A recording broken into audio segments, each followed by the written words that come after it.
আসসালামু আলাইকুম ওয়া রাহমাতুল্লাহি ওয়া বারাকাতুহু। আলহামদুলিল্লাহি রাব্বিল আলামিন, সালাতু ওয়াসসালামু আলা সাইয়্যিদিল মুরসালিন ওয়া আলা আলিহি ওয়া সাহবিহি আজমাইন। শহীদ কাফেলা বাংলাদেশ জামাত ইসলামী কর্তৃক আয়োজিত আমাদের 11 থেকে 25 তারিখ পর্যন্ত দাওয়াতি গণসংযোগ, তার ধারাবাহিকতায় আজকে আপনাদের মসজিদে আমরা উপস্থিত হতে পেরেছি। আমরা উপস্থিত হয়েছি, আমাদের মাঝে উপস্থিত আছেন সিঙ্গুর পৌরসভা সম্মানিত আমির বাংলাদেশ জামাত ইসলামী, বিশিষ্ট চিকিৎসক জনাব ডাক্তার আনিসুজ্জামান ভাই। আমাদের মধ্যে উপস্থিত আছেন বাংলাদেশ জামাত ইসলামী এই 2 নং ওয়ার্ডের বিভিন্ন নেতৃবৃন্দ। উপস্থিত আছেন অত্র মসজিদের সম্মানিত মুসল্লি সাহাবেরা। সম্মানিত ভাইরা আমার, আমি অল্প সময় 2-1টি কথা বলতে চাই, আপনাদের সাথে শেয়ার করতে চাই।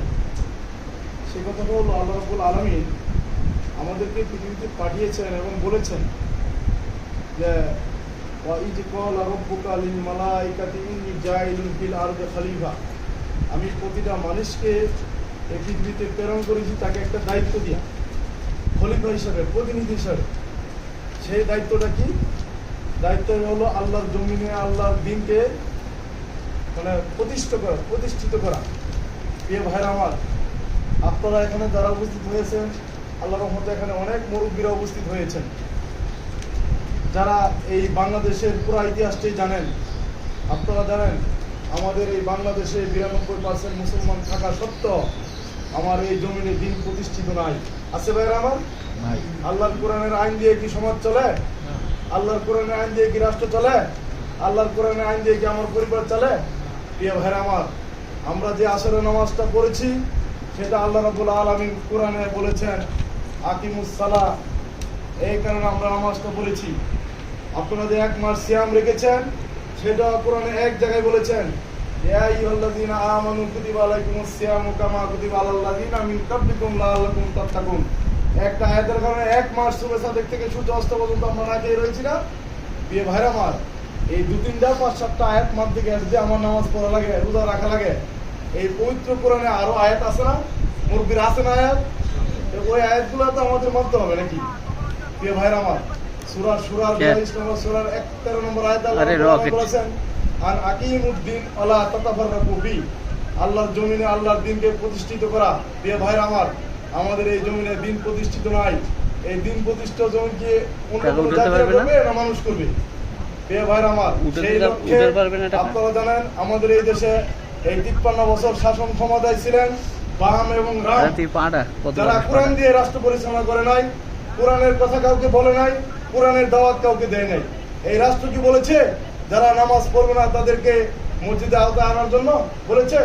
এরকম কোনো আরোপ করে না। অথচ আল্লাহ রাব্বুল আলামিন বলছেন ইয়া আইয়ুহাল্লাযীনা আমানু ইযা নুদিয়া লিস-সালাতি ইয়া আইয়ুহাল্লাযীনা আমানু ইযা নুদিয়া লিস-সালাতি মিন ইয়াউমিল জুমআহ। তখন মসজিদ থেকে আযানের ডাক হবে, তোমরা সকলে মসজিদে যাও। আল্লাহ বলেন না?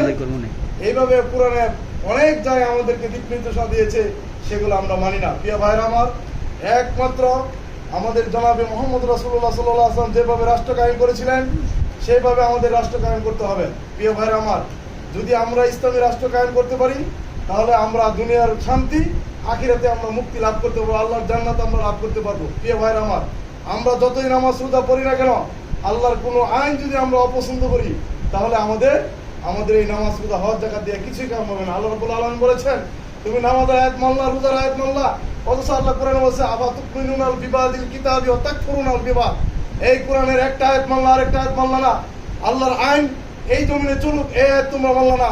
প্রিয় ভাইরা আমার, আমরা দেখা যাচ্ছে যারা কোরআন দিয়ে রাষ্ট্র পরিচালনা করবে, ইসলাম দিয়ে রাষ্ট্র পরিচালনা করবে, নবীর আদর্শ দিয়ে যারা রাষ্ট্র পরিচালনা করবে, তাদেরকে দেখা যাচ্ছে আমরা তাদেরকে সমর্থন করি না। আমরা এই 53 বছর ভরা আমরা রাম বামকে তাদেরকে সমর্থন করেছি, তাদেরকে ভোট দিয়েছি, তাদেরকে আমরা ক্ষমতায় বসিয়েছি।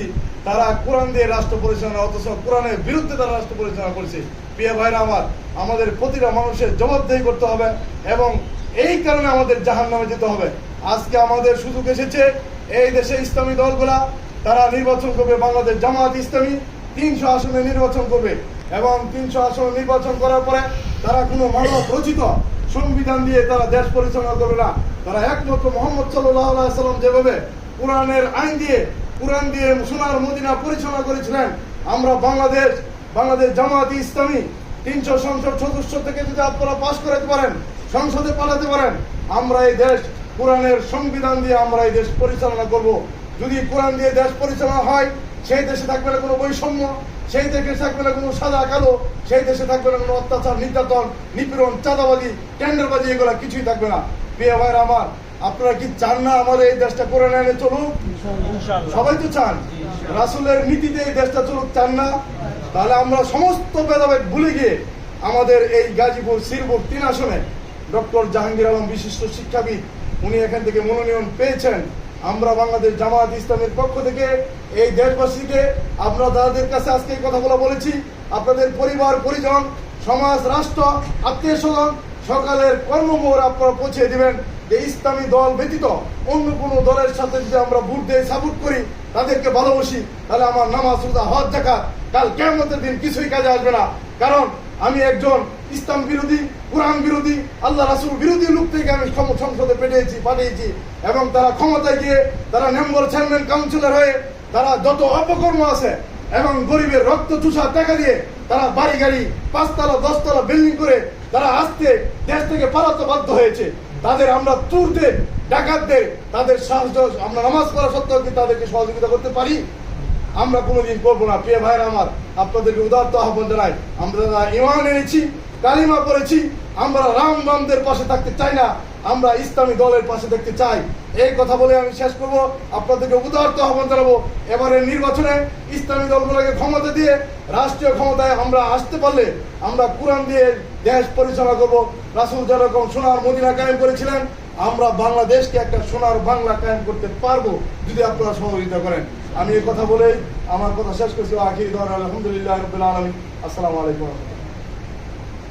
এই পর্যায়ে আলোচনা নিয়ে আসছেন বাংলাদেশ